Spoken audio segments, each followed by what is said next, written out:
di malaman kung saan ang tungo. Sumasabay sa agos ng mundong ito, ako'y gulong-gulo.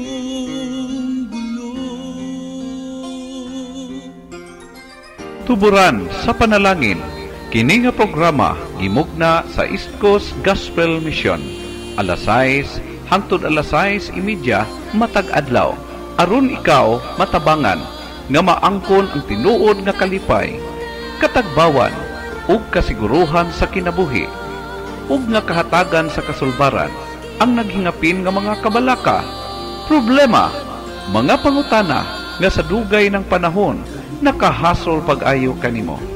Busa paminaw ug sa Dios ikaw panalanginan.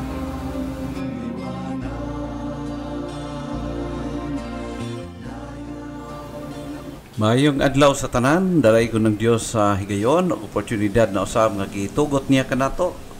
Kada adlaw maayo o bag-o ang mga panalangin sa Dios kanato. Og nini karong higayon, tuguti nga ako na usab magkapag-iuban kaninyo sulod lamang sa 30 minutos sa atong pagpamalandong o the rest ni ana sa atong pagpanangpit o sa atong mga prayer time. O this morning magtugyan kita sa atong bulaton diya sa Ginoo pinagi sa pangamuyo. Gamanan og dalaygon nga Dios nga pasalamat ug daig kami kanimo tungod kay ikaw matinumanon sa among kinabuhi. Salamat o Dios sa extension of life and sa privilege nga imong gihatag kanamo karong adlaw nga padayon buhi kami og sa diin makabasa kami makapamalandong sa balaan nimong pulong. Panalangin ni o Diyos ang tanan ng mga taga-subaybay, naga-follow o naga-higugma sa imong mga pulong. O ilabi na o Diyos ang tanan naga-paminaw karon diya sa ilahang mga radyo, diya sa ilang panimalay, and even Father sa mga Facebook friends nga naga-follow o naga-connect na ining Facebook page o God. And I pray ang tanan nga maka-scan o paminaw ni ining pagpamalandong hinaot pa o Dios nga ikaw magatandog o maga-workout sa kasing-kasing sa matag usa ginamit ang imong balaang pulong. Dalaygon ikaw o Dios sa oportunidad o sa kaayo o sa imong grasya nga nag-sustain kanamo o God nga hangtod karong adlaw padayon kaming magkinabuhi o nagalaom nga ang balaang espiritu magapadayon sa paglihok o paggiya kanamo sa dapat paghimuon ni nga adlaw karon. Kini gitugyan diya kanimo in Jesus name. Amen. Og salamat kay karon nga adlaw makahimo kita sa bulhaton ay in advance. Gusto ko lang ipasayod kaninyo God willing na ay mga importante usab nga atimanon o asikasuhon, maybe ugma og sa sunod nga mga sa buntag to morning siguro dili ako niyo makauban sa ato nga live o gumikan na atay mga gikan na consider usab nga kailangan nato nga asikasuhon. Og salamat higala kay kamo nagapaminaw karon og alang sa nakadungog og masira ni ini nga maong video or ni ini nga preaching, hinaot pang kamo kung gusto makakonect sa ato nga Facebook page, kalipay na to nga makadirekta kamo sa pag-connect ni ini nga maong page aron nga from time to time nga mag-live kita ma-aware kamo, no? Ma-notify kamo. Just type sa ECGM Christian Community Radio and i-add friend para ma-accept ko kamo o mahimo kamo nga makadawat og notification from time to time himo kita sa ato nga live preaching. Now this time mag-aadto kita sa ato nga pagpamalandong and gipili nako nga magahisgot kita padayon o maga-remind kita sa atong kaugalingon concerning sa ato nga devotional life, which is mao kini ang importante kaing butang nga dapat ma-develop ngani sa atong kinabuhi. Natapos na taong pagtan-aw sa previous weeks o mga pipila ka mga simana inadlaw sa atong pagpamalandong, nahisgutan nato ang mahitungod sa kaluwasan o dili lang sa kaluwasan sa atong mga kalag, but assurance of salvation. Paano kita masigurado o nakasiguro nga kita diha gyud sa mga kamot sa Ginoo someday kung moabot ka natong kamatayon, moadto kita sa iyahang gingharian sumala sa iyang promesa diha sa balaang kasulatan. Now this time, tungod kay giyatagan kita sa Ginoo kaluwasan o kasiguruduhan sa atong kaluwasan, therefore dili kita magkataka, di kita magkahadlok, di kita magluya-luya. Mupadayon kita sa pagdutdot o pakig sandurot diha sa Ginoo day by day. Tungod kay dili lang spiritual nga aspect gihatag niyang promesa kanato, we have given the promise nga assured kita diha sa iyang tubangan spiritually, but also even sa ato ang mga lawasnon or sa mga material nga mga butang. Ang Dios naghatag kanatog assurance nga siya muhatag sumala sa iyahang pagbulutan. Now this time also, tungod ni ana, gusto nako ma-develop ang ato ang devotional life. Tungod kay ang atong Dios ato siyang amahan o gusto siya malipay siya nga from time to time magki-communicate kita diha kaniya. So, ato ang part, we need to develop and improve our devotional life. No? Develop and improve your devotional life. Kung sa matag adlaw nag-spend kag time at least half hour before, so it might be nga ma-develop pa kana. Why not to make it 1 hour a day?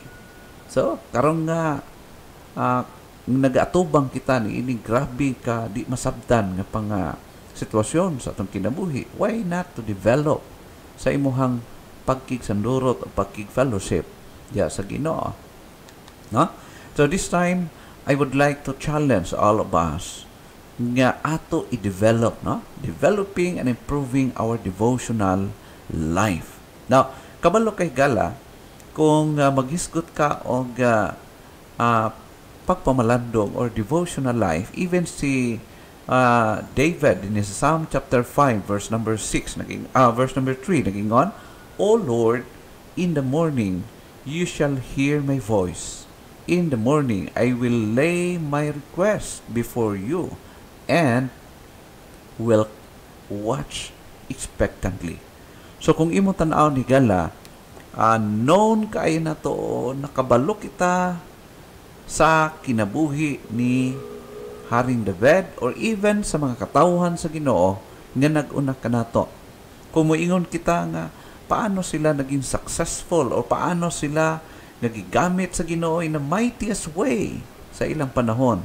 Kung imong i-trace back, imong tan-awon ang ilang pagkinabuhi, kana nagasukad tungod kay nakabuild sila not only relasyon sa Ginoo but relasyon nga develop o nag-improve, nga aduna sila close nga relationship or fellowship with their God.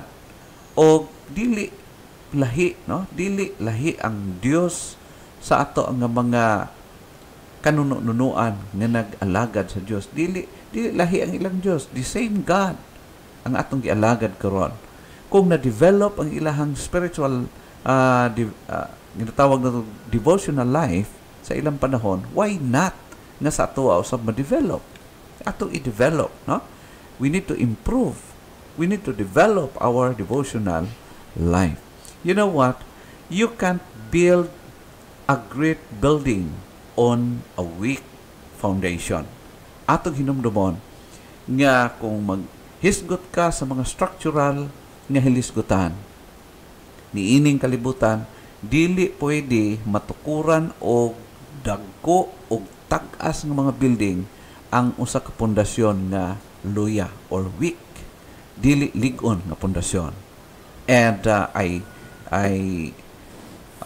believe nga the same pareho sa atong spiritual life. Dili kita makahimo sa pagbarog nga malig-on unless ang atong pundasyon lig-on usab. Now, sa atong panahon karon, in our hurry hurry up, man-centered, man-dependent world that measures success by activity, making big bucks, or how much one accomplishes, finding time to hide oneself alone with God for steady spiritual growth is a lost priority. Mao kana siya sa atong panahon karon, kabalo ka, ania na kita sa grabe gyud ka busy nga henerasyon. Moingon kita nga naata sa computer age, but you know, if you are observant, no? Makita nimo nga nisamot og kabisi ang mataw, halos wala na time para sa Ginoo, no? So ang pagpangita og panahon with God, ang paghimo sa devotional life is lisod na kay pangitaon sa atong kapanahonan karon. Okay? Itong kinian na kita ni ining sitwasyon.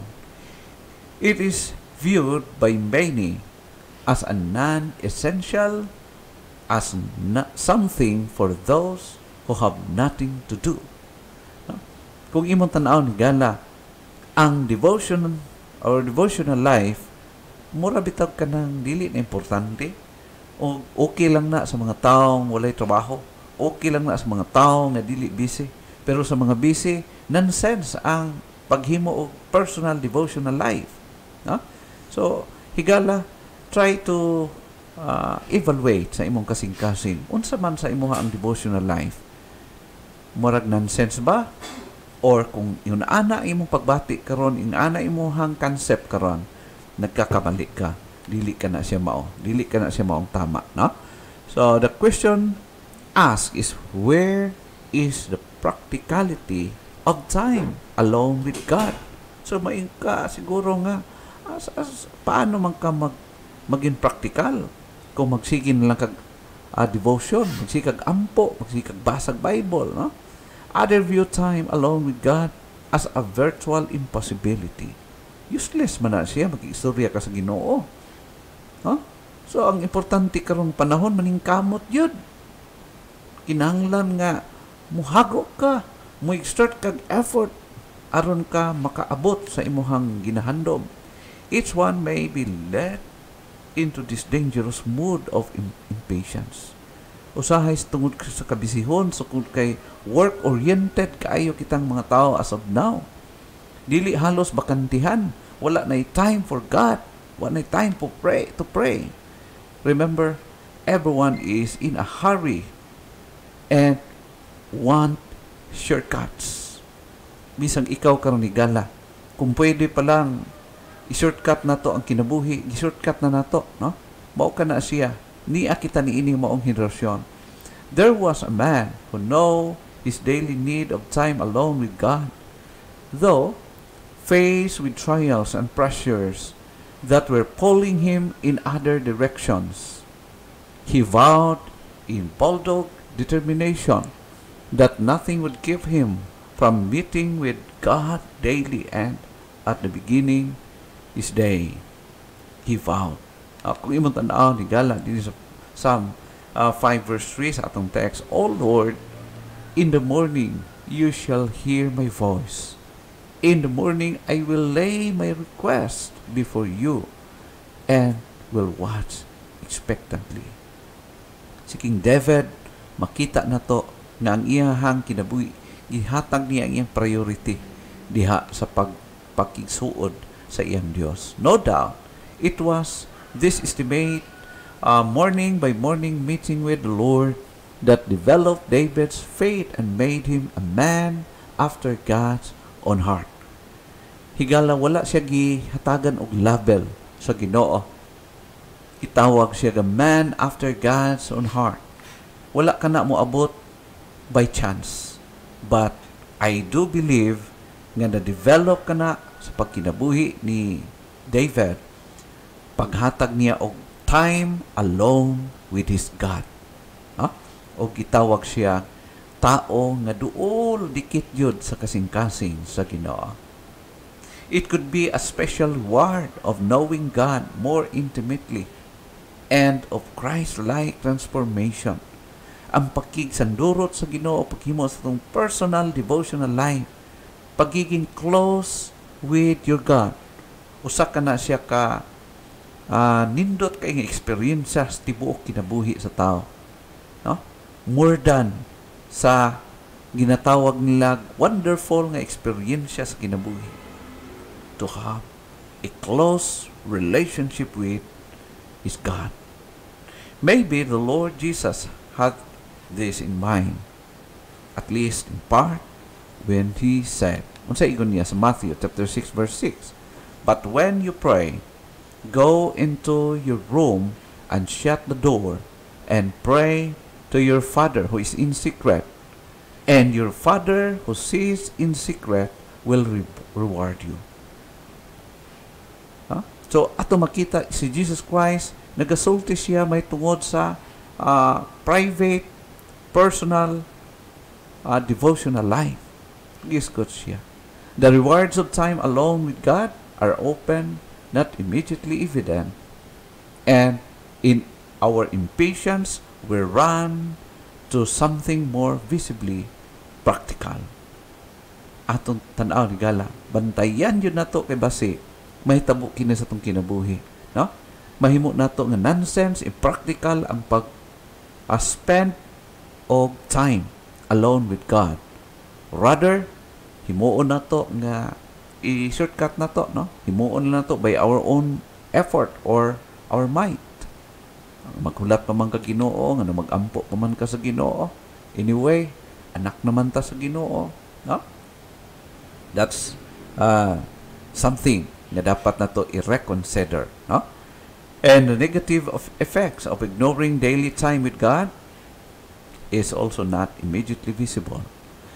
Ang usa ka kinabuhi sa Kristohanon, kung naa siya'y intimate quality time with God, dili man na dayon para sa pareha sa sili nga mohalang dayon.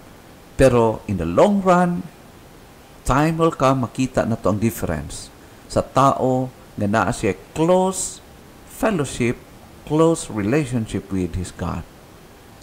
O pareha pod ang tao nga walay gana, wala na nag-spend og time alone with his God. Di po na to makita dayon, but later on makita na to ang effect sa iyang pagkinabuhi. Now, remember this, it's not like falling off a roof where gravity immediately takes over and swiftly plunges us to the ground. Namdamo na to, no?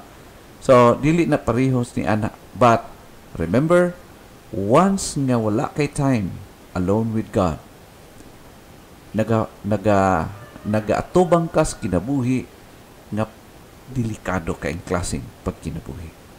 Unsa ingon sa Ecclesiastes chapter 8 verse 11, "Because the sentence against an evil deed is not executed speedily, the heart of the children of man is fully set to do evil."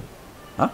Tungod kay usahay manggod ang atong mga bad actions or dili maayo nga mga practices sa kinabuhi, usahay dili manggudayon i-judge, dili din i-punish sa Ginoo. That's why nga murag magdasa, no, sa term pas dabawinyo or mugara, no.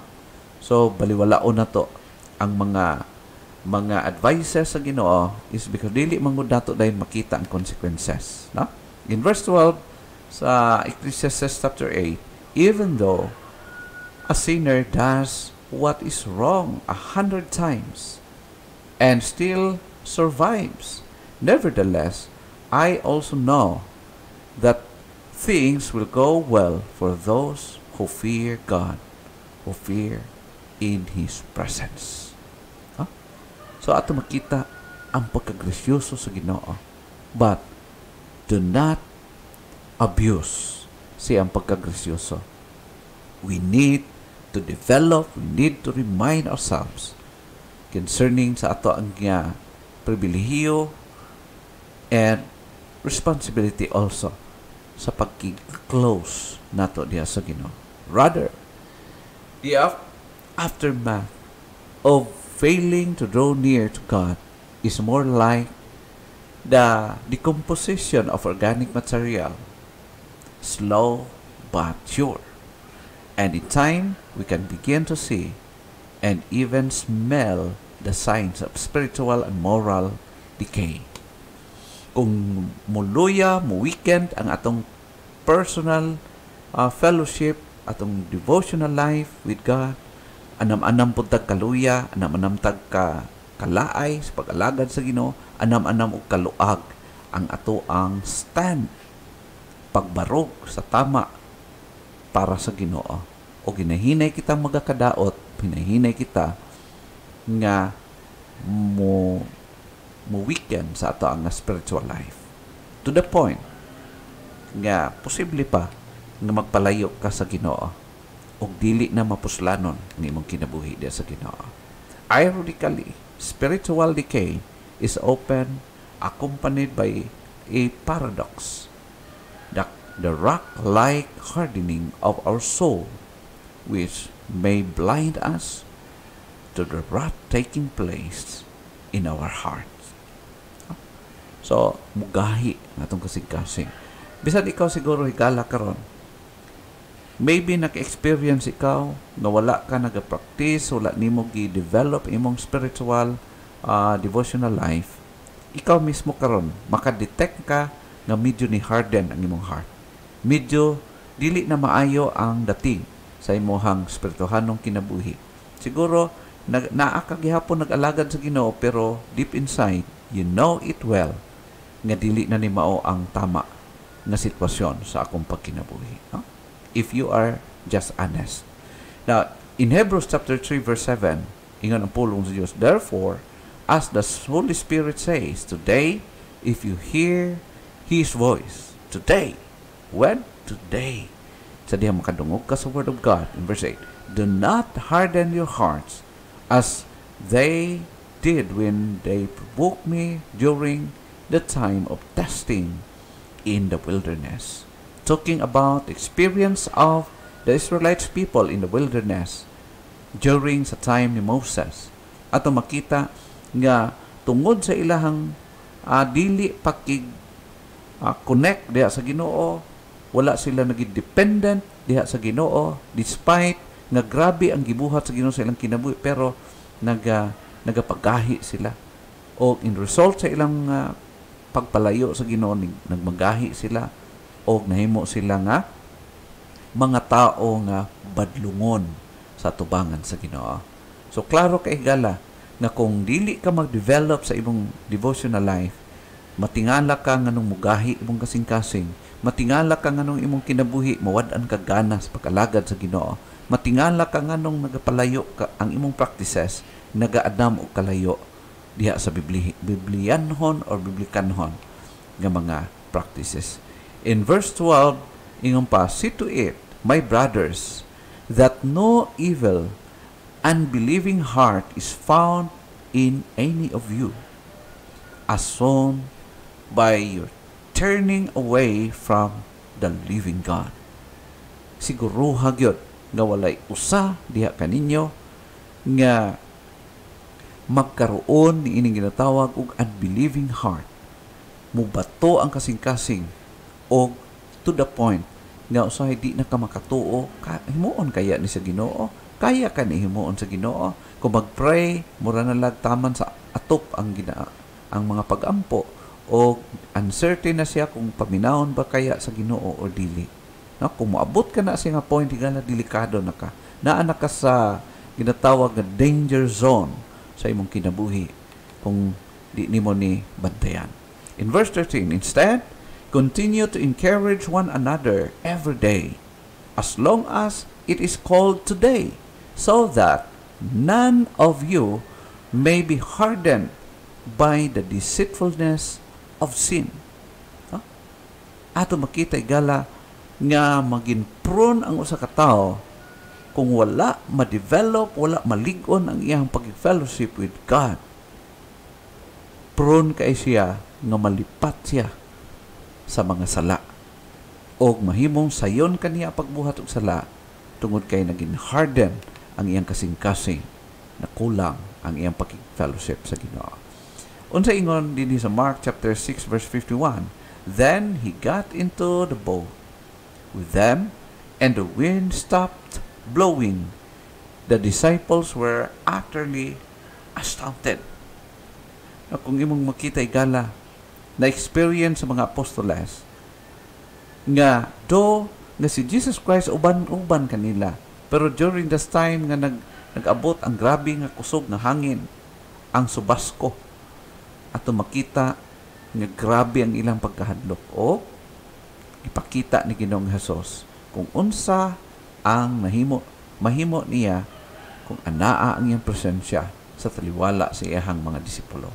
And I do believe nga gusto pod sa Ginoo masyo niya kung unsa iyang pwede mahimo sa atong kinabuhi kung kita conscious o nag-develop kita sa ato ang personal nga pakigrelasyon sa Ginoo. In verse 52 nagingon, because they didn't understand the significance of the loops. Instead, their hearts were hardened. Kung ingon ang pulong sa ingon si Ginoong Hesukristo nga ang ilang kasing-kasing nagmagahi, no? Hardened. Their hearts were hardened. Kung imong tanaw ni gala, kung ang mga disipulo gani ni Jesus Christ nahitabo nga nagmagahi lang kasing-kasing, even though nga uban-uban pa nila si Jesus Christ, how much more kita karon? Nya wala gyud ta makakita kang Jesus Christ personally. So it would be possible also na kung dili na to i-develop atong devotional life, maging victim usab kita ni ining klase ng mga pagkinabuhi. Unless we make time alone with God a priority, the other hours devoted to our busy schedules will be poorly used. Now, hinumdum mo natin gala. Make time alone with your God. Make it your priority daily. Himo ang priority ka na. Secondary na lang ang mga butang. Kung busy man ta, at least padayon na to, himuon ang atong personal pagkigdebosyon diya sa Ginoo. We are prone to ignore times of retreat because our work, our ministry, our families all seem more important, no? Pag ato nang i-consider na mas importante ang kabisyon, importante even the ministry itself. Bisan pa ang kabisyon nato simbahan, usay dili na ma-develop atong devotional life. But remember higala, as I understand, mao kini, para sa koa is mas interested ang Ginoo sa ato ang character, sa atong attitude toward Him than sa atong performances. We can perform sa mga dagkong butang or even to the point nga mga matawag na tong extraordinary ng mga butang. Makahimo kita posible ni ana. Pero kabalo kay gala, mas interested ang Ginoo sa atong character, sa atong attitude rather than or more than sa atong mga performances. Therefore, we need to develop and improve our quality time, our devotional life with God. Make it priority. No doubt, getting alone with God is not easy and forms a kind of paradox that modern man finds tremendously difficult to treat. Is really God's way for us to advance. Kung ang kalibutan, lahi ang ilang mindset, ikaw Kristohanon, lahi usab ang atong mindset. We need to make priority sa ato ang devotional life with God. Because Satan obviously delights in deceiving us in this matter and works overtime to make it difficult. Sayon ang paghimog devotional life, pero gihimo ng lisod sa kalaban, labi na kong bisihon taniya. After, and in fact, it is difficult only serves to highlight the great need we have our time alone with God. We need to hear and identify with God's word. To Elijah, the prophet, hide yourself by the brook Cherith. Human sa kabisihon ni Elijah, gipa-rest siya sa Ginoo aron makapamalandong siya, makaistorya siya sa Ginoo alone. Human sa grabe nga mga fulfillment sa iyahang pagkinabuhi. Kung imong tanaw ni Gala sa 1 King chapter 17 verse 3, specific instruction sa Ginoo sa iya. Get thee hence and run thee eastward and hide thyself by the brook Cherith, that is before Jordan. For how many kilometers and miles travel niya? Remember, brothers and sisters in Christ, friends, finding time to get alone with God is a need for all Christians, wives, mothers, husbands, fathers, children, students, and everyone, you and me today. We need to have our quality time with our God. Develop it and improve it, because it is through seclusion with God that we are able to develop and maintain the mind of the Spirit and keep our spirit equilibrium. So God is at the time the center and in control of our lives. Himuon na to ang ato ang personal devotional life priority sa atong pagkinabuhi. In doing that, himo na to nga sentro ang Ginoo sa atong pagkinabuhi o ma-maintain ang ato nga momentum sa pag-alagad diha sa Ginoo. Higala, hinumdumo na to kini that apart from God, we can do nothing. Ang tanang butang mahimong posible sa toa with God. Never alone. Tungod kay ang atong Diyos, ganahan kay siya magkik-fellowship kanimo o kanako. The challenge for us today, develop and improve your devotional life. May God bless us all.